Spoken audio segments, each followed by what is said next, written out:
Thank you very much, Jonathan. Thank you, audience, and thank you, Felicia, for the warm welcome. As you can tell from the title of my books, I write romance novels. It's a grim business I'm engaged in, and I have been for almost 40 years now. But I am eternally optimistic, and I hope to share with you tonight some of the bad news, but also some of the rays of hope that we might have. It's tough times today, and this is a tough topic.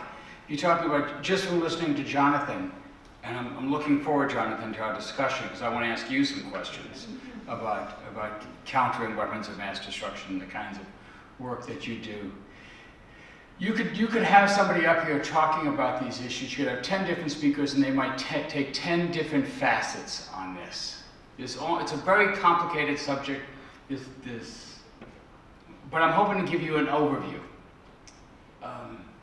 to give you a sort of a global picture of what the kinds of threats are that we're facing, and what is, I don't know what may happen in the future. I'm sort of out of the likely business. I'm out of the prediction business. I thought Hillary Clinton was going to win in a landslide. I thought the Washington Nationals didn't have a chance. So you got to be very cautious. As Yogi Berra says, it's tough to make predictions, especially about the future. So I'm very careful about saying this will happen or this is likely to happen. But what we can do is look at the data, look at the information, and form some educated guesses. And I'm really surprised so many of you are here tonight. And I want to thank you for taking an hour and a half out of your lives to come here, because I know we have lots of challenges in our lives. There are lots of issues we face in our family, in our city, in our state. But of all these challenges we face, for me, there's really only two that threaten destruction on a planetary scale. And that's the climate crisis and the nuclear crisis. Climate change can threaten human civilization over the decades. Nuclear weapons can end human civilization in an afternoon. And the climate crisis gets a lot of time, gets a lot of attention. I'm a philanthropist now. I've been head of Ploughshares Fund for 12 years, so I know that the philanthropies, the foundations, donate about $1.5 billion every year to climate change. They give about 40 million to nuclear weapons work. So we're orders of magnitude off in the kind of resources that are being devoted to it. And climate change gets a lot of press. It's hard to pick up a paper these days where you don't see something about it. The president just announced, as soon as he was able to, that we in fact have left the Paris Climate Accord agreement this week. But you don't see that much news about nuclear weapons. That's because most people think that we solved this problem, that the Cold War ended decades ago. Well, the war ended, but the weapons remain. And we've made great progress in reducing the numbers of weapons, reducing the countries that have these weapons, but they're still here. They're buried under the Great Plains of America or on submarines patrolling the deep oceans of the world. You don't see them, but they're here, and the risks are very, very real. I want to quote something some of my colleagues wrote just this last month.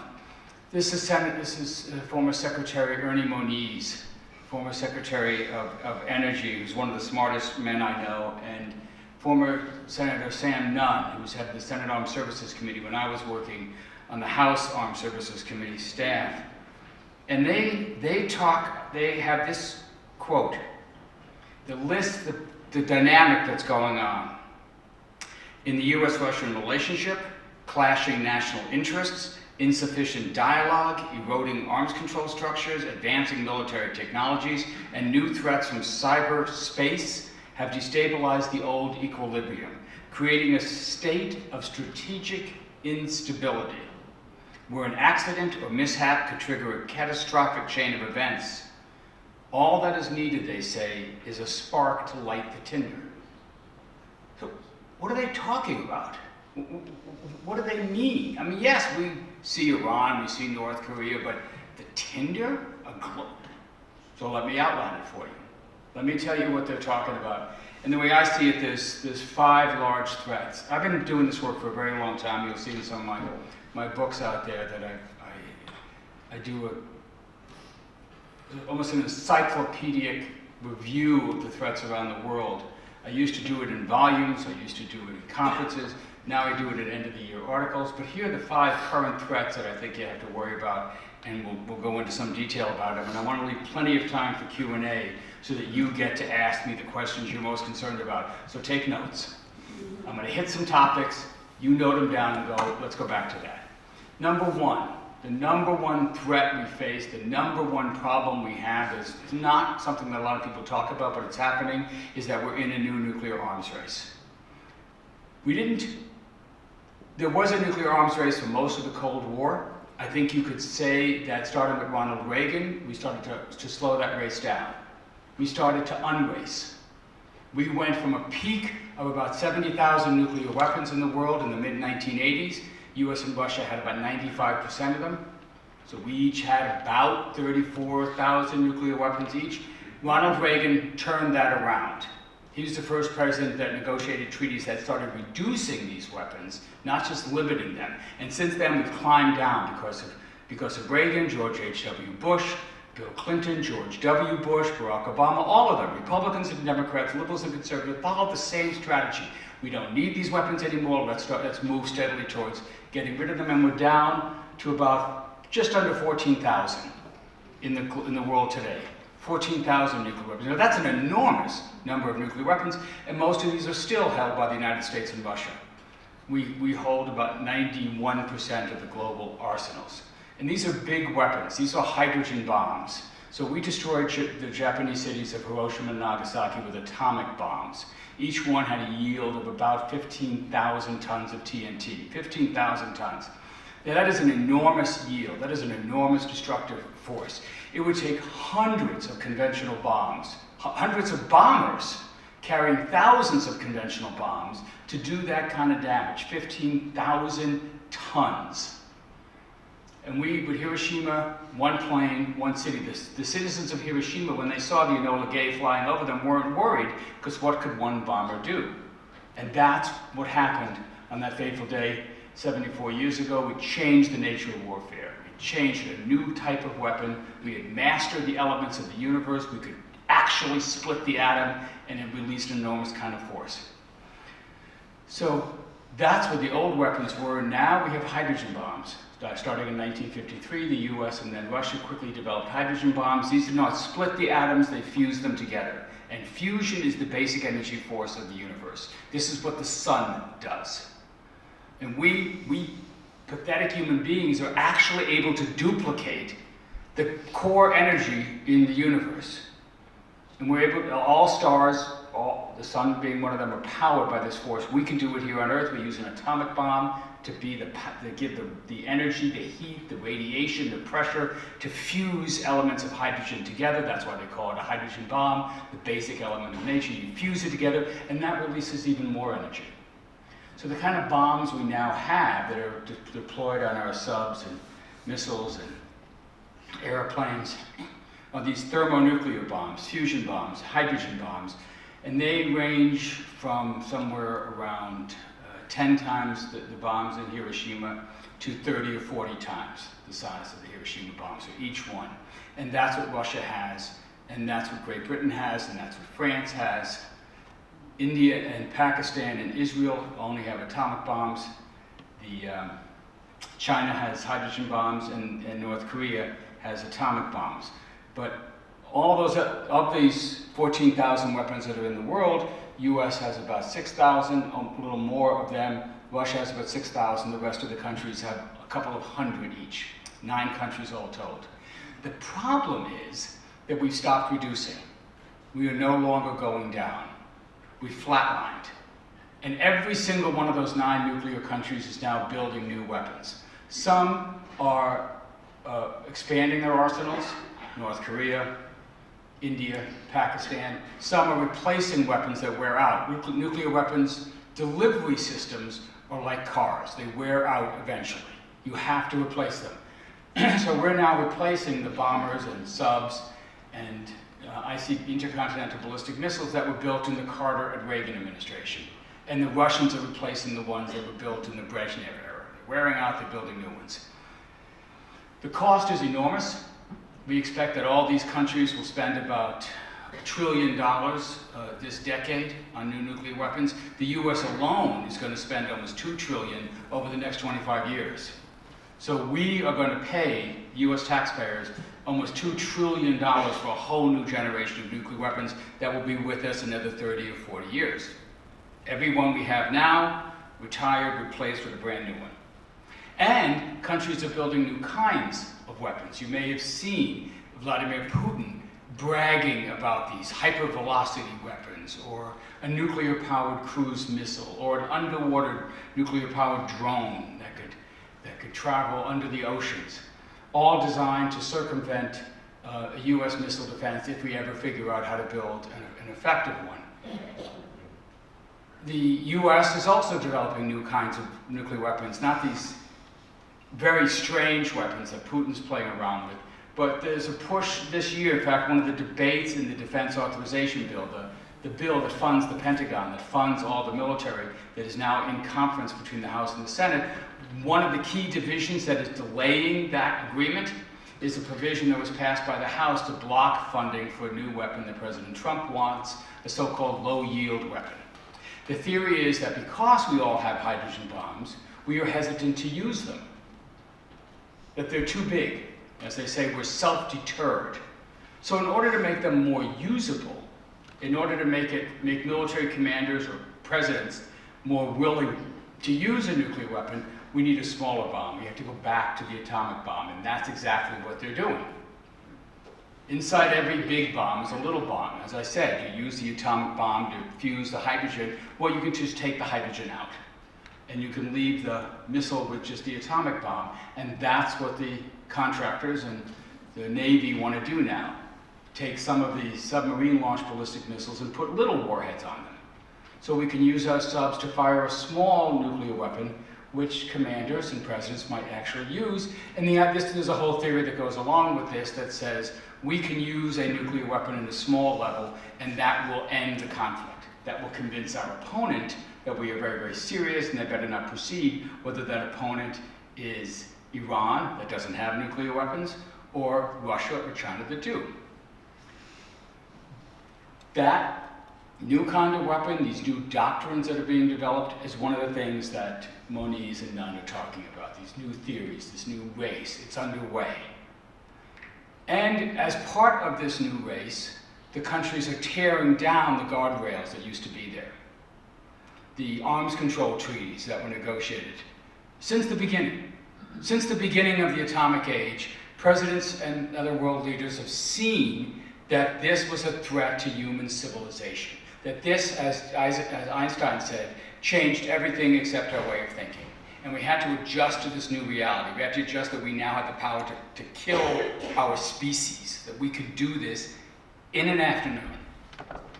And so you had to have some kind of restraints. The very first resolution introduced into the United Nations was introduced by President Harry Truman, and it was UN Resolution number 1, and it was to abolish nuclear weapons. And we offered at the time to get rid of the handful of weapons we had. We were the only ones that had them, and place them under international control if everybody would agree not to develop them. Russia would not agree.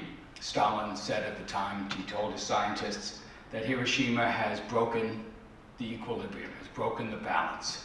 Build me the bomb. Ask for whatever you need, you will be given it.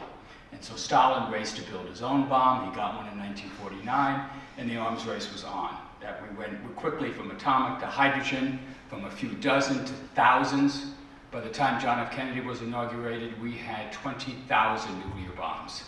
20,000 nuclear bombs. We built them for every conceivable mission. It was the thing to do. It was the weapon of the future. So we needed not just bombs on big bombers that could cross the ocean, but we needed small weapons. We needed rockets with nuclear warheads on them. We needed nuclear depth charges, nuclear torpedoes. We needed My favorite weapon was the nuclear bazooka. This was a two-person weapon, a small recoilless rifle that the Army could set up that would fire a small nuclear shell about a half a mile. Now, why anyone would want to fire a nuclear weapon a half a mile is beyond me. Even the Army figured that out. They stopped making it around 1962. But we fitted nuclear weapons for every conceivable mission. They went all over the place. That was part of the arms race then. That's the arms race we unwound, starting with Ronald Reagan, continuing with George H.W. Bush. Sometimes we did it by treaty, sometimes we did it unilaterally. George H.W. Bush eliminated 14,000 nuclear weapons from the Army and the Navy unilaterally. No treaty, no agreement, he just said we don't need them anymore. This was in 1991. The Cold War is over. He denuclearized the U.S.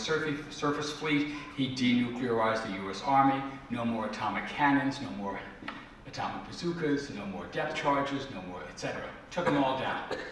And the Russians did the same in a reciprocal gesture, Mikhail Gorbachev.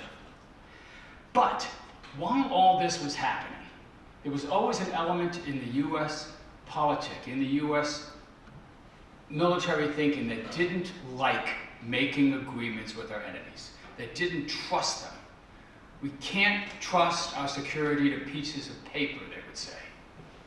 And that element was always in the minority, and now it dominated U.S. security policy. It's epitomized by the rise of John Bolton to become National Security Advisor. This is a man who always hated these treaties and worked to undermine them whenever he had the chance, and he had the chance in spades as National Security Advisor. He convinced President Trump he didn't need that much convincing to pull out of the Iran anti-nuclear agreement. He convinced him to pull out of Ronald Reagan's Intermediate Nuclear Forces Agreement, the agreement that ended the nuclear arms race in Europe. Some of you may remember the demonstrations in the 1980s when the US and the Soviet Union were pouring new missiles into Europe to fight a European nuclear war. Reagan and Gorbachev ended that, destroyed all those weapons. Bolton didn't like it then, he didn't like it now, he convinced the US to pull out of it. And this is just a prelude to the end of, most likely the end of the last remaining agreement limiting US and Russian strategic arms, the so-called START Treaty. Again, this is a Reagan legacy. He started the START Treaty, he couldn't finish it. George H.W. Bush did, and then did another one, START 2, that Bill Clinton then finished, never got ratified, but the terms were the same, and this is what led to that decrease. Obama did a small amendment to it. The new START Treaty dropped him even further. Bolton never liked it. This was an Obama treaty, so it was easy to convince President Trump that it was not worth it. It was a flawed treaty. This treaty is set to expire in February 2021. If that goes, it'll be the first time since 1972 that strategic arms have not been controlled in some way. So this is what we're talking about when we're talking about an arms race. The elimination of the guardrails, the new weapons that are coming in, the possibility that the ceiling will be taken away, and you could build as many as you want, as long as you want it back, but return to the nuclear arms race. There's more to say about that, but we'll leave it for Q&A. That's just threat number one. Threat number two is that this goes on not just between the US and Russia, not just sort of abstractly with other countries building weapons, but there are regional conflicts that have regional arms races. Chief among them is in South Asia. This is probably the area of the world where most experts have expected to see a nuclear weapon used again in combat. And that's because India and Pakistan both have about 150 nuclear weapons in their arsenals. They both tested in 1998, and they've been building up ever since. Pakistan is probably building nuclear weapons faster than any other country on Earth. These two countries share a border, which has been contentious since independence, since Britain pulled out, and Pakistan and India formed two independent countries at the end of the 1940s. There is active armed conflict on this border. There was just a few weeks ago a half dozen soldiers killed on the so-called line of control in Kashmir. They have fought 4 wars during this period, including one, the Kargil conflict, when they both had nuclear weapons. It was the smallest of the world wars. It was contained, so the great powers moved in quickly to try to calm that down. And they both have fundamentalist nationalist forces in their country urging them on to a final solution. You heard the president of Pakistan, Prime Minister of Pakistan, Mr. Khan, twice in the last few months, including at the United Nations, threatened nuclear war against India because of what the fundamentalist nationalist president of India, Mr. Modi, is doing, which is imposing a new solution over Kashmir, violating the pledges that India made when it was formed, and actually occupying Kashmir, locking it down, trying to impose a form of Hindu nationalism on what is has a Hindu-Muslim state, the largest Muslim population in India. Jonathan was kind enough to mention my podcast, Press the Button. This week we have a Princeton physicist, Dr. Zia Mian, on, and he's talking in depth about this problem. And he warns that sooner or later this occupation that has basically cut off Kashmir from the outside world, that has shut down the internet, that has troops patrolling the streets of the largest cities, that has isolated Kashmir, controlled traffic in and out, that eventually this will have to lift. And when it does, you're going to see demonstrations. And when it does, you're going to see protests, and when it does, you're probably going to see those Hindu nationalist forces that egged Mr. Modi and his BJP party on to go back in greater force. So this is the kind of spark Nunn and Moniz are talking about. This is the kind of thing that could flash out of control. I spent pretty much all my professional life in Washington. I went down to Georgetown University to go to graduate school, and I never left. I just worked from one job after another there. And I've been participating in a lot of war games, and every war game that I know of that involves a conflict in South Asia since 1988, it goes nuclear. There is no clear fire break. There is no logical place to stop. Even though there are theories that say, well, the other side will recognize that this is going too far and that we will use our nuclear weapons, even though there are those theories. In practice, when you start to play this out, or as you model it, the closest thing we can come to practice, there's always the assumptions always prove to be wrong. One side goes too far and the other side says, okay, I will use one nuclear weapon. The other side has to retaliate, and it just shoots up the escalatory ladder just like that. There's no clear fire break once you go. As George Shultz testified about the small nuclear weapon, he says there's no such thing as a small nuclear weapon. Once you use a nuclear weapon, you're crossing the line. You're crossing the line. We haven't crossed that line in 74 years, but we are getting closer now. Not just with our policies, but other countries' policies as well. So that's threat number 2. Threat number 3 has got to be North Korea. Because here comes North Korea. For years we had policies, we had efforts that saw what they were doing and contained it, slowed it down, reached partial agreements to slow them down. During the Clinton administration, they had something called the Agreed Framework. It was a short document, a 3-page document, that froze North Korea's plutonium program, the stuff of bombs, the fuel that you can use for nuclear weapons, froze it for 8 years. And in return, we were supposed to deliver various kinds of economic and technical assistance. We did not deliver that technical assistance, in part because Congress cut the funding off for it. And by technical assistance, economic aid, I mean fuel oil. The North Koreans had said they were developing this technology as plutonium for fuel, for reactors. So we said, don't build the reactors, we'll give you oil to power your generators. Again, it ran into this clash in the Congress, then Republican-controlled, that said we don't want to give concessions to our enemies. We want to squeeze them until they collapse. And so the aid was cut off, the North Koreans reacted, the deal frayed, eventually it was killed. John Bolton helped kill it. And the North Koreans started up their program again.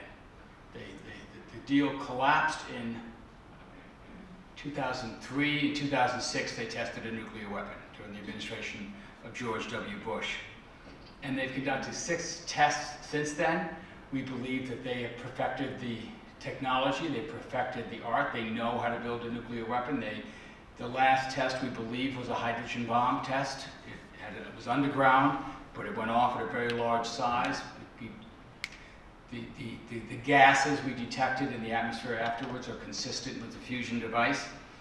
And they also started developing ballistic missiles with very long ranges. This had taken them some time. We worried about these things in the 80s, but 2 years ago they did 2 tests of some very sophisticated long-range weapons that could hit, theoretically at least, any part of North America. Anything from Alaska down to Cuba, these things can hit. So we don't know for sure that a normal nation would have more tests, both nuclear and missiles, but they've demonstrated the technologies that I feel safe in saying that the North Koreans have a rudimentary ability to hit the United States with a thermonuclear device. Several, in fact. So this is a new threat that has emerged just over the last few years. One of the promises of the Trump administration, one of the things where I supported the President of the United States in his efforts, as you can tell from my remarks so far, I'm critical of many parts of what the Trump administration did. But one thing that I approved of was, and applauded and tried to assist, was the diplomacy with North Korea. It's a tough thing to do to have diplomacies with evil men. But that is what we do all the time. Those are the kinds of agreements we try to reach to contain the danger, to contain the evil. And when he met with Kim Jong-un, he shattered a norm that had existed in Washington for a long time. The idea was that we would negotiate agreements with North Korea at higher and higher levels. We got as far as the Secretary of State, one of my mentors, Madeleine Albright, flew to Pyongyang, you may remember, at the very, very end of the Clinton administration, when we had this freeze in place to try to turn the freeze into something permanent. She also negotiated a freeze on missile testing, and the idea was maybe if President Clinton came at that point, or what they thought would be President Gore would come at that point, that would seal the deal. So the visit by the president would be the reward for concluding the agreement. And part of that restraint, part of the agreement on ending North Korea's nuclear program, would also include us signing a peace treaty. There is no peace treaty between the United States and North Korea. The Korean War never ended, technically. We're in a state of armistice. We stopped fighting in '53. We signed an armistice. There was supposed to be elections. There was supposed to be a peace. None of that happened. The temporary line that we drew became the DMZ between North and South. 1953. The idea was that those big rewards, presidential visit, peace treaty, would come after a nuclear agreement. President Trump turned that on its head. He gave the reward up front. And as it turned out, that was a pretty smart thing to do. That brought Kim Jong-un out. Kim Jong-un started making substantial offers on the nuclear front. But again, it ran into this clash with this view that we don't want to make concessions to our enemies. So we don't want a partial deal. This was, again, the advisors he had, including John Bolton, who went with him to Hanoi. We don't want to have a deal that is like what Clinton did with North Korea, or like what Obama did with Iran. We want a deal that has North Korea give up everything first, and then we will do some things. We will start relieving sanctions. Then we'll talk about a peace treaty. Isn't it enough that I, the President of the United States, have got to visit you and conveyed this great legitimacy on you? But it wasn't enough for North Korea. They're not idiots. Whatever you think of their oppressive and vile regime, they saw what we did to Saddam Hussein. They saw the deal that we made with Gaddafi and then killed him. They saw the deal we made with Iran and then broke it. So they didn't want anything to do with partial agreement, or with an agreement that said they would do everything up front. They thought we were going to play them for suckers. That's not an unfair judgment. That is a pretty good judgment on their part. I think President Trump would like to make an agreement. I think he would like to make a deal. It's one of two places in the world, the other being Iran, where he might be able to get a foreign policy victory before too long. I think his problem now is that he doesn't have a team that's competent enough to do it, that's competent enough to put this together in the time that he has left. For a good part of this administration, they've been cutting the State Department. They've seen the State Department as part of the problem that we're spending, that this is where the deep state resides. So you want to purge these people, you want to get these people out, and that what matters is the White House, and we will run everything through the White House. But what that means is that all the diplomats who knew how to put deals like this together are no longer there, or are there in short supply. So could you get a North Korea deal? It's possible. I'm still holding out some hope, but it's going to be extremely difficult. And this gets us to the fourth problem. And that fourth problem is Iran. Now this is the fourth problem because Iran doesn't have nuclear weapons. They don't have a bomb. Iran has played around with this technology for years. Part of my job when I was at the Carnegie Endowment, when I wrote this other book out there, Deadly Arsenals, was tracking the program. So I would track its history from the Shah, the time of the Shah. He was playing around with nuclear weapons. He thought if the big boys had bombs, he should get a bomb too. Many countries had that kind of idea in the 60s and 70s. He started a secret nuclear program. Because he was our guy, we okayed it. The Shah of Iran had a plan to build 20 nuclear reactors. We okayed that plan. The Shah of Iran wanted to do something that's called reprocessing, where you take the fuel of a reactor and you reprocess it, and you take away all the highly radioactive material, and you take away all the uranium, and you pull out the plutonium. Plutonium is made in reactors. Every reactor on Earth makes some amount of plutonium. Some reactors make more plutonium than others, and this is where we get it. This is how you do it. And he wanted to do that under the idea that this is what you needed to make this new kind of fuel, a plutonium-uranium mix of fuel. We okayed that during the Shah's time. Shah didn't last. 1979 changes everything. Originally, the mullahs in Iran ended the Shah's nuclear program. This is Western technology, said the Ayatollah. We don't want any part of it. But then Iraq attacked Iran.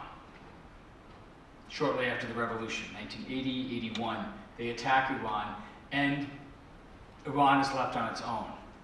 Iraq starts using chemical weapons against Iran. And the US vetoes a resolution in the Security Council condemning the use of those chemical weapons. We were siding with Iraq against Iran. That's when the Iran regime decided to dust off those nuclear weapons plans. That's when they restarted the nuclear program in secret. And there's no question in my mind that they were restarting it to build a weapon. The Iraq war after 8 years, the Iraq-Iran war after 8 years ends. 1 million Iranians are killed, but it ends. Shortly thereafter, after that war ends, in 2003, the US invades Iraq. And in 2003, we defeat the 5th largest army in the world, the Iraqi army, in about a week. This is the army that Iran had fought for 8 years to a standstill. 8 years, we knocked them off in a week. That's when we got Iran's attention again, and Iran decided that they wanted to start negotiating with the United States again. We had 250,000 troops in their region. According to US intelligence, the Iranians at that point ended their nuclear program. They disbanded the team that had been working on nuclear weapons designs, and we know this with a high degree of certainty now, and they broke up the teams, and they kept it going at a very, very low level, basically working on fuel and construction of a power reactor. But all this took a very long time. They wanted to make a deal, but we weren't interested in making a deal with them at that point. The Europeans started negotiating with them in 2003, but the Iranians always wanted us to come to the table. The Europeans could give Iran economic benefits, but not the security benefits that they wanted. We had, again, it was a clash of policies.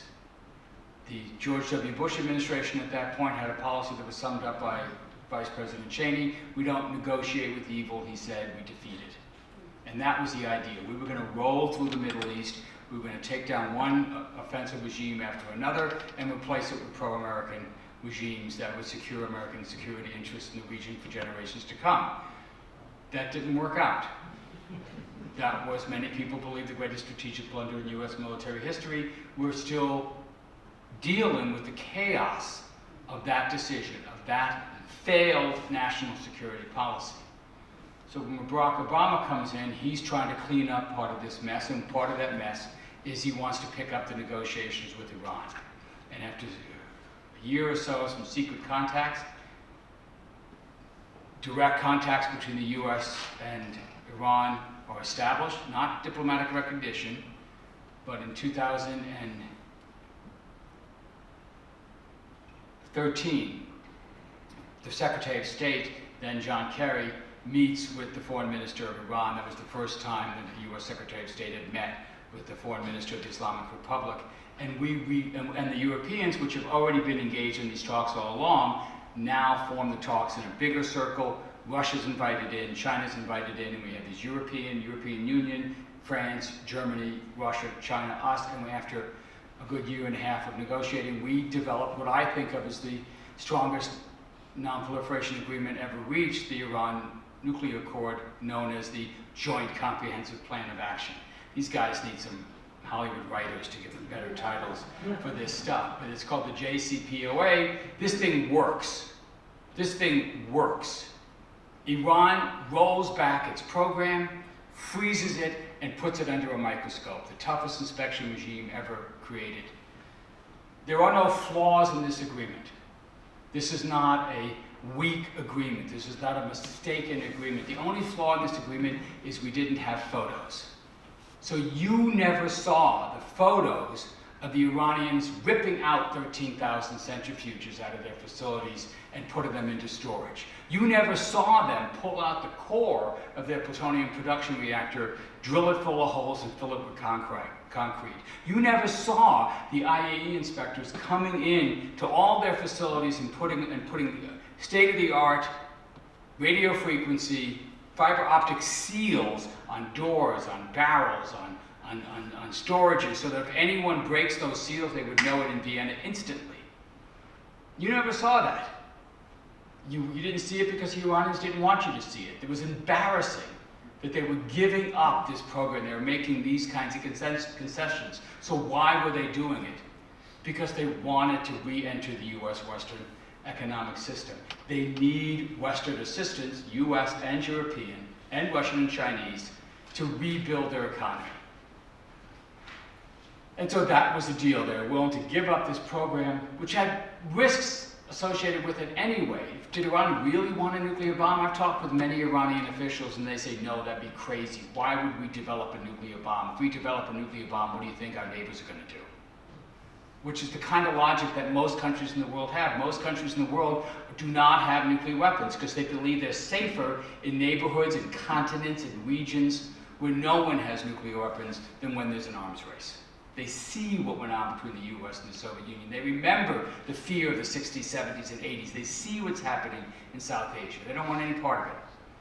And Iran may have that calculation. But Iran is a complicated country. There are factions. I think there are some people in Iran who would like to get a nuclear weapon.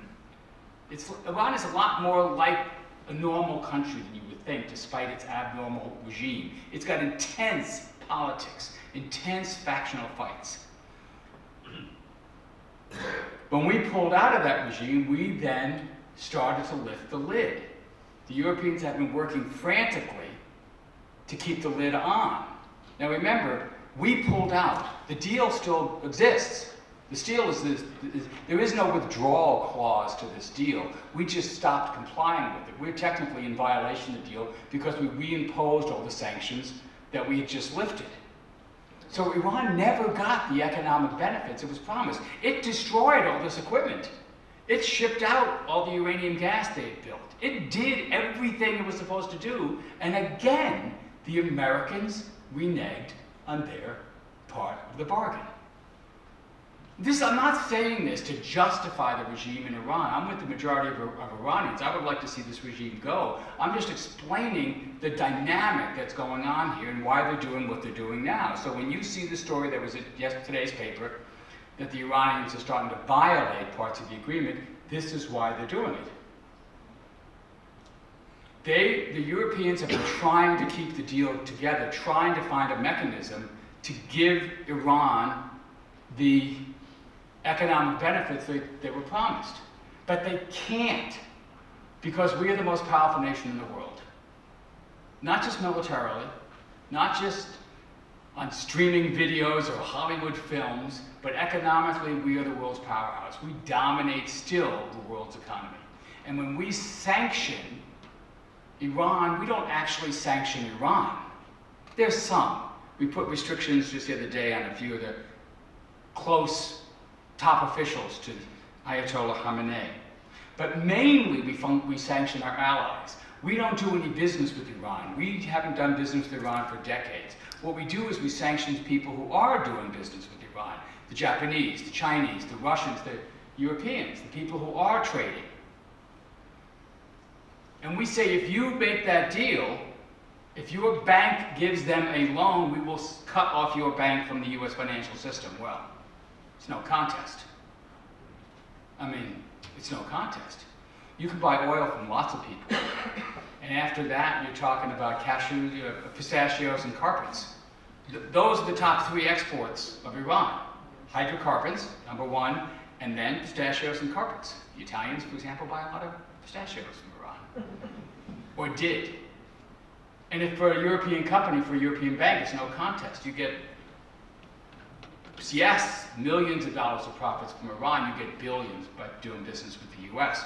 And so we are effectively imposing our foreign policy on them. They don't want to do this. They like the deal. This was the great achievement of European diplomacy. They've been negotiating since 2003. They finally get it, and then the Americans take it away. So, the Iranians are basically turning the rheostat. Nothing that they've done in the past, I think it's like 6 months since they started doing this, brings them materially closer to being able to build a bomb. They're still, because of this deal, a good year away.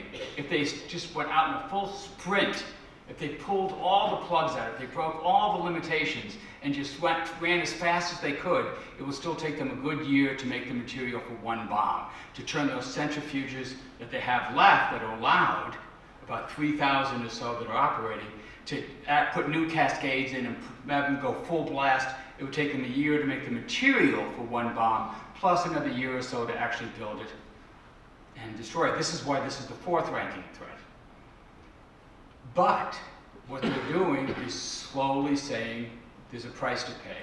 We're not going to stay in this deal indefinitely without the rewards. So they've started adding new centrifuges. They've started putting it with something that was limited under the deal, new advanced centrifuges. The centrifuges they have are basically 1970s technology. They're not very good. Well, they're making ones that are more like the 21st century technology, things that are 10 times, 20 times, maybe 30 times better than those ones that they have operating. And what they did this week is they put a couple of new cascades of those in a facility at what they call Fordo, a deep buried underground facility, and they said they're going to soon start putting enriched uranium gas in there to start testing them. Again, nothing dramatic. It takes a very long time to turn uranium gas into the core of a bomb. It takes tens of thousands of centrifuges. They still only have 500, but they're starting to move. And that's what they're going to do, keep ratcheting it up. So most of the Democratic presidential candidates have pledged that they will rejoin the deal if they're elected president. The more the Iranians advance, the tougher it's going to get the Iranians to walk back. Everything they're doing is reversible, but it requires an act of will, it requires an agreement, it requires a judgment by the Iranians that says, okay, this time we can trust the Americans. I don't know. Okay, and here's the final one. And this is the one that's probably the most controversial, so I waited to the very end of my speech. And the fifth threat we face is the President of the United States. And I don't say that because I didn't vote for him, which I didn't. I hope he makes a deal with North Korea. I still hope he wants to make a deal with Iran. I know this. I've talked to their people. I've talked to people who talk to their people.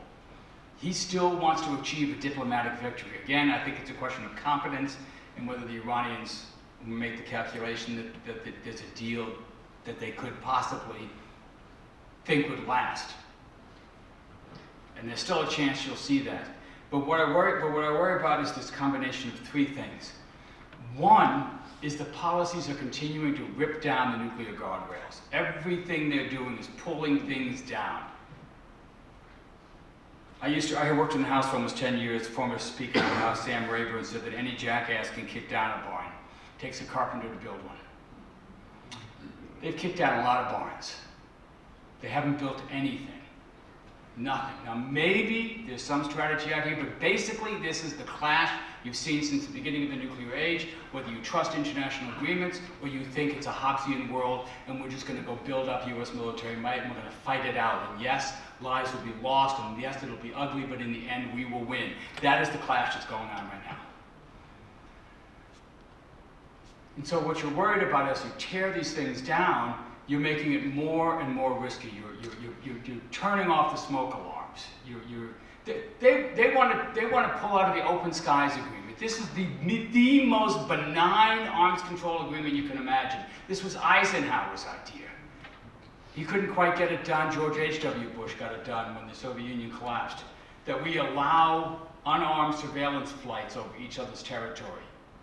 There are 34 nations now in this so-called Open Skies. Why?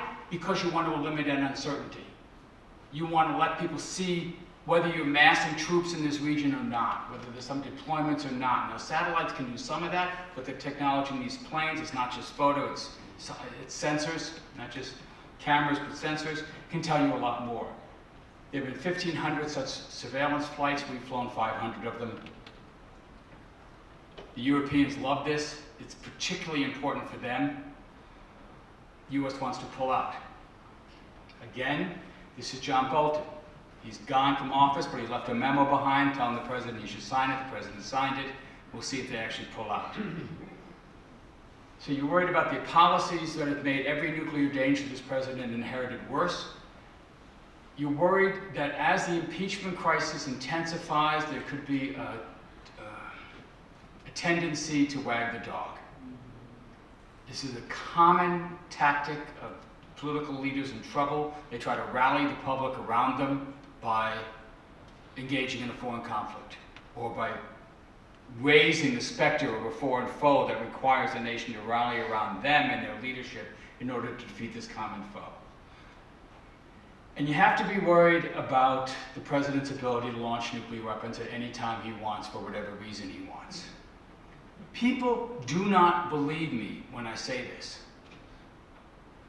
The president has the ability to launch a nuclear weapon whenever he wants, for whatever reason he wants, and no one can stop him.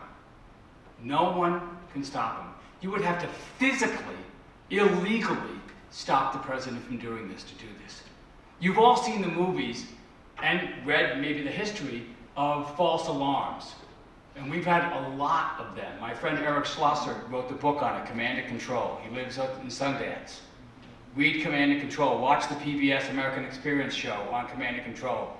We have had dozens of false alarms in multiple countries where we thought we were under attack, where the military calls up the National Security Advisor, the Secretary of Defense. I've talked to Bill Perry, one of my advisors, about the time he was woken up, told we were under attack, thought about whether he should wake up his wife or not, or let her sleep through it, end it that way. Only to find out at the last minute, no, it was a mistake, it was a faulty switch, it was a training tape put into the radar, into the system that indicated that we were under attack, we weren't. Or in the case of Boris Yeltsin in 1995, he was told by the Russian military we were under attack. They came into his office and they opened up the nuclear football. They have one too. We have one, they have one. The nuclear football that allows the President of the United States to get directly in touch with the military commander and give the code. He was told we were under attack because they had picked up what they thought was a U.S.-launched strategic ballistic missile coming out of the Barents Sea. It was a Norwegian weather rocket. The Norwegians had told them about the flight. It had never gotten up the chain of command. Their early warning satellites are poor and deteriorating. They thought they were under a nuclear attack. Fortunately for us that day, Boris Yeltsin wasn't drunk. He didn't believe his friend Bill Clinton would do this to him. He closed up. What would Putin do? What would Trump do? Or Modi? Or Khan? What would they do? But it goes the other way. It's not just the military can wake up the president can wake up the military. This is why there is a military officer assigned 24/7 to be no more than 1 minute away from the president at all times. He's that officer you see carrying that big suitcase, the nuclear football. Maybe you saw him at Mar-a-Lago early in the administration. People were taking pictures with him. When the president gets in an elevator, he gets in the elevator with him. When the president's in a golf cart, he's in the golf cart behind him. When the president goes to sleep or tweets, he's outside the bedroom door, waiting. And the president can summon him at any time. And he opens it, and there's launch options. And the president can then take out his card. What? Did I say something wrong? He can then, all he needs to do is pick up the phone, give the order, verify it's the President of the United States, and the order gets implemented. Now, I bring this up, not because it came up last time we impeached a president. Or, I should say, 2 times ago, when we almost impeached a president, Richard Nixon. 46 years ago, the President of the United States was under the threat of a special prosecutor named Archibald Cox, who was investigating this third-rate burglary, Watergate. He was getting too close. Nixon wanted him fired. He told the Attorney General to fire him.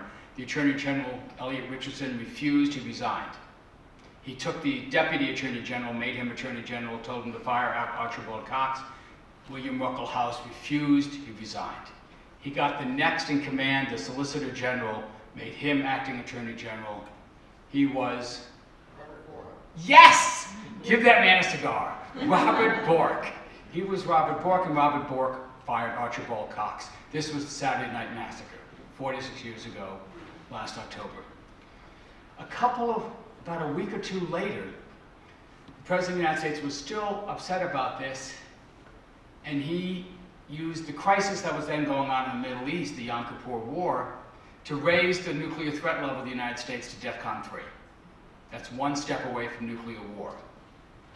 Both of these instances severely worried Washington. Was the president in his right mind?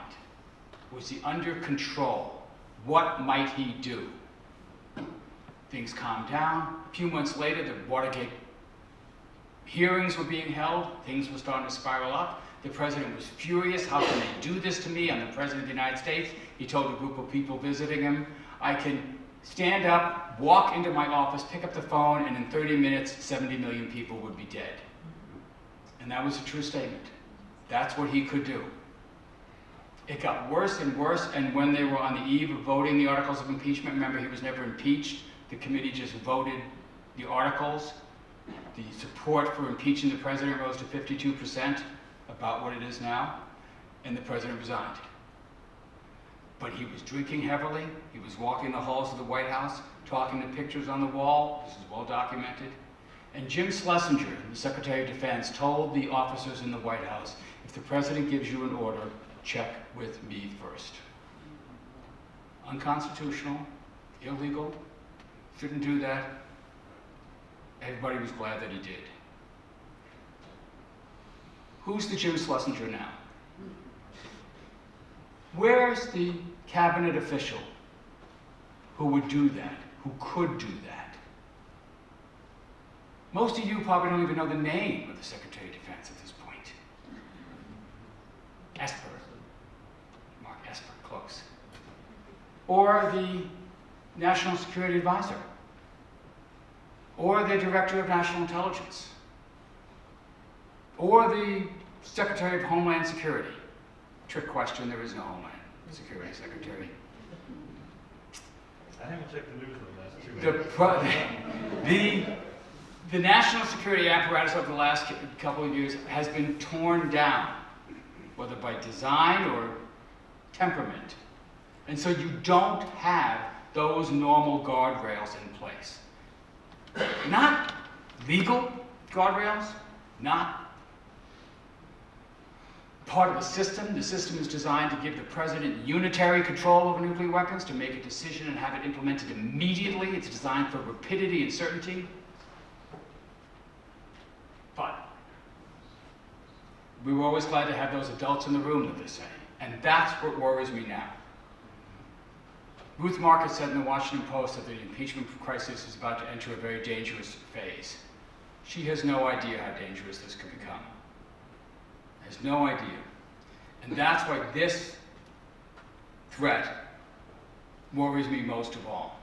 I hope it doesn't come to that. I hope we don't see that. I hope reason prevails. But if we get through this next 18 months, 15 months, we better take a real good look at our command and control system, because this current period of instability has uncovered the insanity of the underlying system. Why do we have it this way? Why on earth would we give one person the ability to destroy all of humankind? Why would we do that? There were bills in Congress, there were members working on it, there were campaign advisors now talking to the candidates about changing that system. If we get through these next 15 months, if another president is elected, whether it's a Democrat or another Republican, I hope to God that we take a real hard run at getting a more rational command and control system in the United States, so that if this ever happens to us again, we've built in permanent safeguards that don't depend on one or two officials, but depend on the rule of law, depend on safeguards that no one can remove. Thank you very much for listening to me tonight.